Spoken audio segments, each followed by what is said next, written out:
Coucou tout le monde, j'espère que vous allez bien. Bon, j'espère que vous allez voir aussi, surtout que je tourne le soir et je n'ai pas de lumière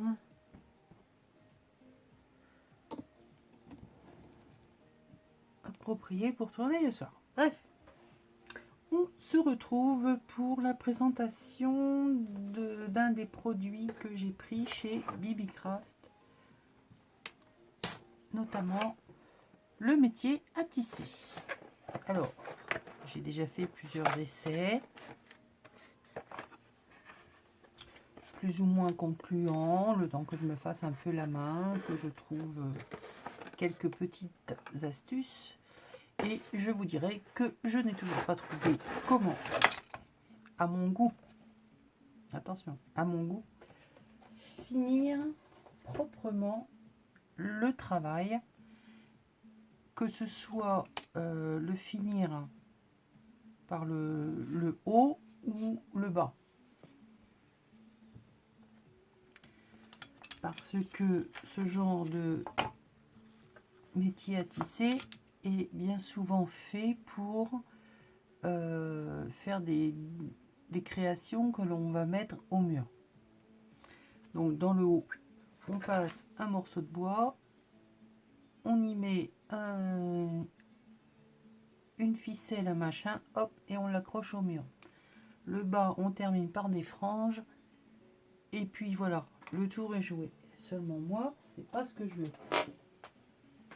Moi, ce que je veux, c'est pouvoir utiliser mes petits montages, voilà, en y mettant plusieurs choses, notamment des différences de fil, d'épaisseur, de différentes matières, pas forcément que de la laine. Bon, là j'ai mis que de la laine bien sûr, mais je pourrais aussi y mettre du tissu, enfin plein de choses. Et pour l'instant, je n'arrive pas à finir proprement, voilà, ça ne me plaît pas. Que ce soit sur le haut ou le bas de mon travail, ça ne me plaît pas. Alors entre les deux, oui, je fais ce que je veux. Hein, voilà, c'est pas obligé que ce soit tout. Voilà, le premier que j'avais fait, c'est droit, c'est ce qu'il y a de plus simple à faire. Mais moi, ce que je voulais arriver à faire, c'était surtout ce genre de choses. C'est-à-dire faire des niveaux irréguliers, des couleurs, un mélange de matière, d'épaisseur de laine, de coton, enfin bref, de plein de choses. Mais je vais y arriver. Je vais y arriver. Moi, ce que je veux arriver à faire, c'est de pouvoir mettre ce genre de choses, l'inclure forcément dans mes junks, dans toutes mes créations que je voudrais y faire. Pourquoi pas faire la couverture d'un carnet, ou tout simplement faire la couverture d'une carte, tout simplement, hein, faire une décoration avec ça. Bon, là, dans l'état des choses, je peux pas, je n'ai pas trouvé comment finir cette chose. Mais bon, je vais trouver un point de couture ou je ne sais pas encore. Bref, pour l'instant, je vais vous montrer. Donc, référence de ce métier à tisser en barre d'infos, ainsi que les liens de la boutique Bibicraft. Et évidemment, si vous êtes intéressé pour rejoindre le programme de chez Bibicraft, je vous rappelle qu'il vous faut avoir une chaîne et minimum 100 abonnés. Et après, vous cliquez sur le lien que je vous mettrai, vous faites votre demande et puis elle est ou pas acceptée. Vous avez une somme qui vous est proposée de choisir dans leur boutique et puis voilà. rien de bien compliqué. Donc le métier à tisser se compose comme ceci. Donc, vous allez me dire, il n'y a rien de compliqué non plus dans ça, mais on pourrait très bien se le faire. J'ai vu avec carrément un carton où il y a des fentes en haut, en bas. Ça sert de métier à tisser. Une planche avec des clous, ça peut servir de métier à tisser. J'en m'en étais fait une également il y a longtemps, mais c'était plus pour faire des bijoux en perles de rocaille. Je ne sais pas ce que j'en ai fait et puis elle n'était pas pratique parce que justement les fils, eux, comme c'était pour des perles de rocaille, étaient très rapprochés. Donc c'était un peu pénible quoi. Et puis je vous dirais aussi, ça fait mal les clous sur les doigts. Et oui, c'est un des inconvénients. Donc un socle avec des crans. Ici on a un carré avec également des crans mais décalés de façon à pouvoir monter ou descendre notre jeu de fil pour faire le croisement. Un peigne pour pouvoir tasser notre travail. Et il y avait également une navette sur laquelle on vient enrouler.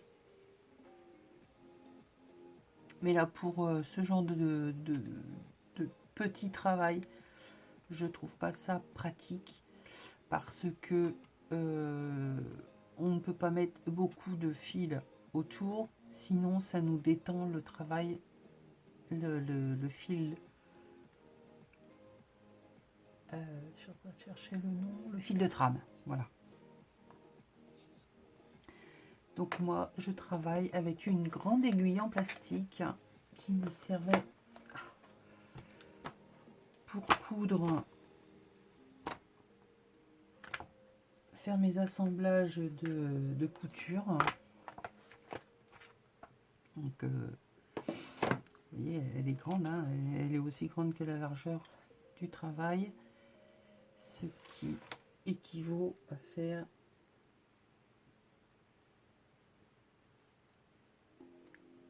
15 cm. Mais bon, je ne peux pas piquer avec, c'est du plastique, hein, donc mais elle est pratique parce que voilà, elle passe agilement entre les cordages. Allez, blabla, explication terminée, passons à la pratique. Donc vous pouvez prendre du coton à crocheter, du coton fin, de la laine, enfin vous pouvez prendre tout ce que vous voulez pour utiliser ce métier à tisser. On commence par faire un nœud autour du premier. Alors après, il y a différentes façons de procéder où on passe. Alors, il faut quand même maintenir une certaine pression entre la trame, hein, parce que ça va être sollicité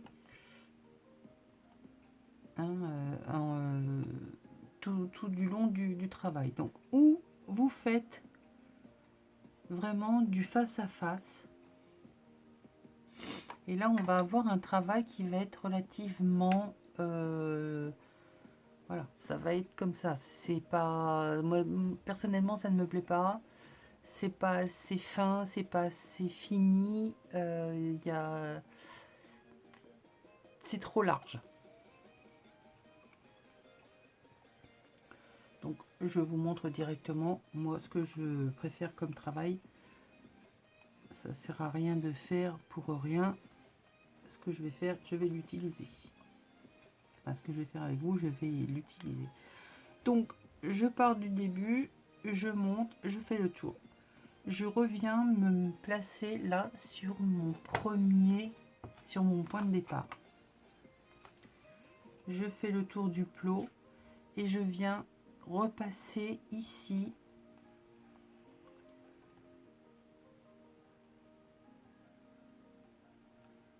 Alors, attendez, il y a une autre chose que je vais faire, parce que sinon ça va être le chantier. Là, ici, comme ceci.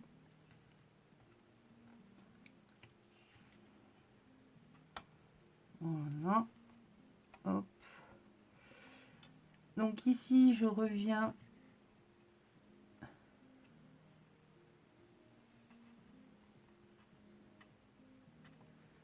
me mettre dans le deuxième passage. Je fais le tour. Ah bah oui, maintenant avec celui-là, je peux pas. Donc on oublie ça. Ça sert à rien.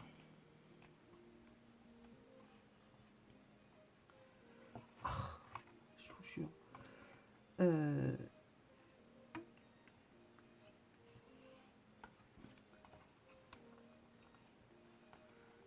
Donc en face, on revient sur le premier. On passe au deuxième. On va se mettre en face. Je fais le tour. On se remet sur le deuxième. Je fais le tour. Je viens me poser en face. Je fais le tour. Troisième cran. Je fais le tour.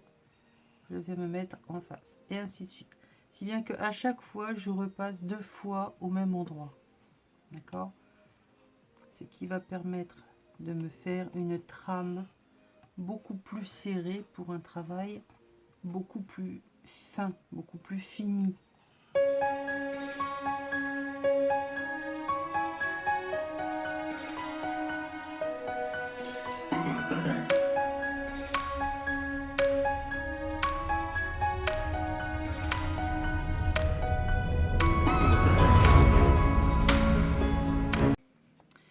Ici, alors, on va venir couper.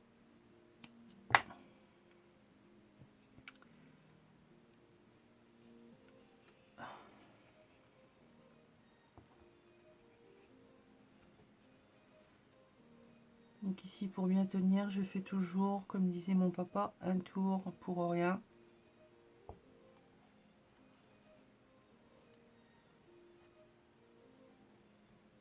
Un deuxième où je mets mon pouce dedans.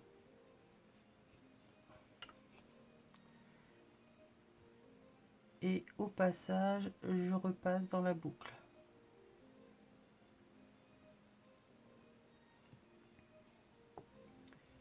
Je recommence. Hop. Et je passe dedans. Bon, après, pas besoin de faire 36 000 nœuds non plus. C'est juste pour pas que le travail se sauve. Voilà. Ensuite, eh bien, vous choisissez ou la même couleur, mais je vous le déconseille parce qu'au bout d'un moment, vous allez plus savoir où vous êtes. Hein. Essayez quand même de prendre une couleur qui s'approche de ce que vous voulez faire, ou vous voulez carrément que la trame se voie, et auquel cas, peu importe la couleur que vous prenez. C'est à vous de choisir la couleur que vous voulez qui apparaisse dans le tressage. Vous voyez là, moi j'ai tressé tellement serré qu'on ne voit même plus les fils blancs, hein, donc j'ai envie de vous dire, mais ils apparaissent quand même de temps en temps, donc autant que ce soit une couleur que vous ayez envie de voir. Ensuite, on va venir prendre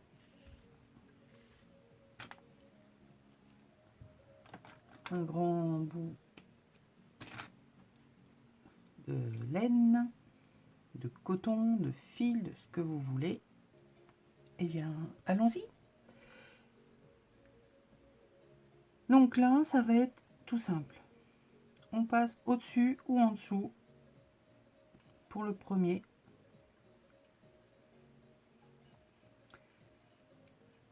Et on fait ça jusqu'à de l'autre côté, au-dessus, en dessous, au-dessus, en dessous. Alors, c'est pas que c'est tellement compliqué, mais il faut être après attentif au mouvement du fil.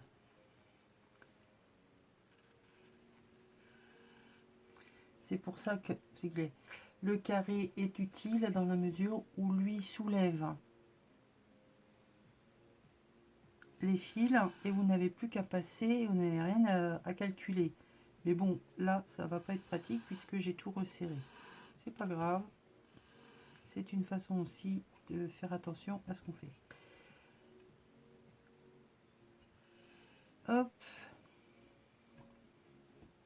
C'est pas la peine de laisser un trop grand morceau, mais bon, faut quand même en laisser un morceau. Et avec votre peigne, donc normalement c'est comme ça que ça marche. Seulement, comme je vous l'ai dit, moi je n'ai pas fait comme les autres, donc forcément ça ne peut pas le faire.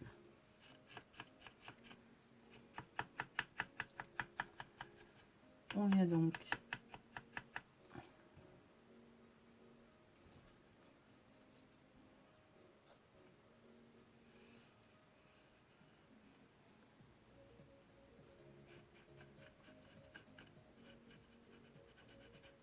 et j'ai le nœud qui m'embête, donc je ne vais pas pouvoir le mettre au ras, c'est pas grave, ça. On s'adapte. Voilà. Donc là maintenant, on regarde comment on a terminé. Si notre fil passe en dessous du dernier fil de trame, il va falloir passer autour pour passer à l'inverse de ce qui est déjà fait. C'est-à-dire que là, je vais faire... Mon fil arrive par le dessous, donc je vais le faire passer par au-dessus. Et je reprends le mouvement.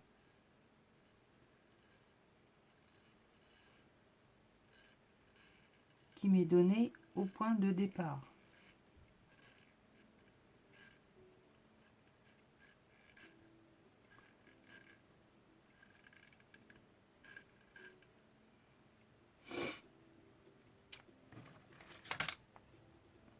Ah, tu vois Angela, ton pic, eh ben, il va m'être utile.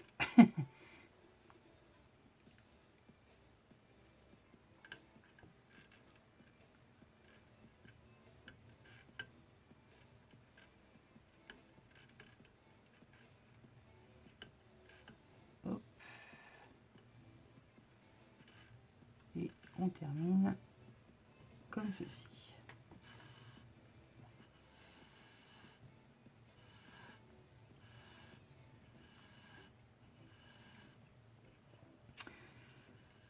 Alors là, c'est pas la peine de tirer, de vouloir absolument que votre travail soit tout de suite tiré, parce qu'il faut quand même garder la largeur. Donc, quand vous êtes arrivé de l'autre côté, vous ramenez le centre de votre travail. Bon, vous tirez un peu quand même dessus, mais pas trop. Vous ramenez votre travail par le centre et après vous faites les extrémités. Et là, on voit déjà apparaître le croisement qui se fait au-dessus, en dessous, au-dessus, en dessous. De nouveau, on regarde comment termine notre fil sur la trame. Là, il arrive au-dessus. Donc là, je commence en dessous. J'enroule mon fil à chaque fois. Donc là, ça tombe bien d'un côté, il arrive en dessous, donc je passe par au-dessus. Là, il arrive par au-dessus, je passe par en dessous. Et je continue à suivre le mouvement qui m'est donné.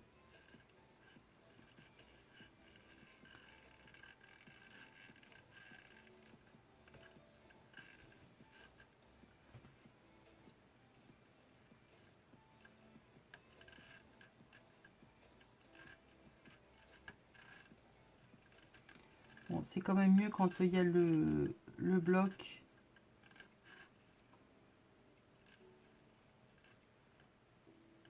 Mais bon, là, c'est pas possible avec celui-là. J'en ai acheté un autre, beaucoup plus grand, qui est beaucoup plus pratique. Bon, je vous montrerai après. puisque ce n'est pas celui de Bibicraft.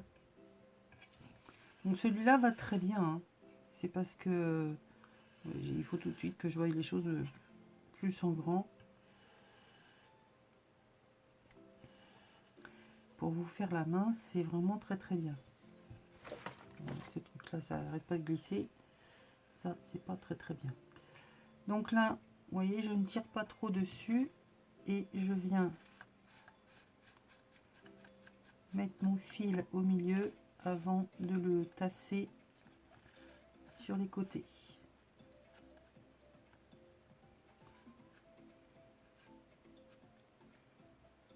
Donc là, je sais pas si vous allez voir grand chose de ce que ça donne, mais on voit un dessus, un dessous, un dessus, un dessous. Je continue mon fil avec vous et puis après je vous montrerai un dégradé, comment on peut faire séance accélérée.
Donc là, c'est vraiment ce qu'il y a de plus simple. Je ne vais pas faire tout aujourd'hui parce que sinon ça va prendre 3 heures. On va s'arrêter là pour aujourd'hui. Et puis, je vous fais la suite à la suite. Bisous!